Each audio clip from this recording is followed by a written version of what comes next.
using text. To do so, head over to the text tool and select the first option called Type Tool. The short key for a text tool is T. Now head over to your artboard and click where you want your text to start and release where you want your text box to end. Keep in mind that when you select your text, it will appear in a contrasting color.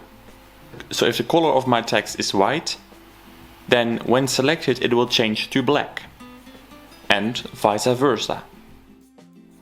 As you can see, we have got a lot of text right here, but we only need a small title.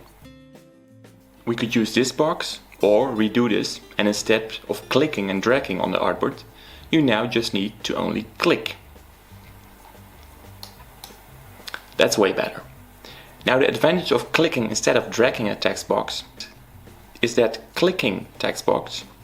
clicked text box will grow when you type more, and a dragged text box will not grow when you type more. So then the text will not appear on the screen anymore. First I'm going to zoom in, and then I'm going to select the text. Then head over to text size and adjust it.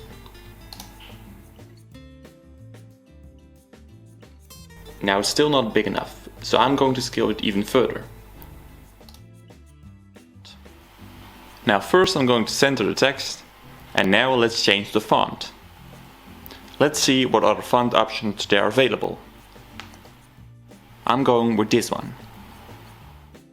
Now let's see what kind of font versions this specific font offers. Apparently they only got the bold edition. So let's take another font. Now that we have selected another font, let's say you want the italic version of this font. Just click on this menu, and as you can see right here you get italic. Click on it and you're done. But before we are done with the fonts, we might like to add some colors.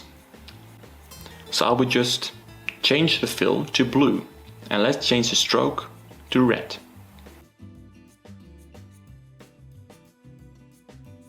The stroke is currently too thin, so I would just increase its size to be more visible.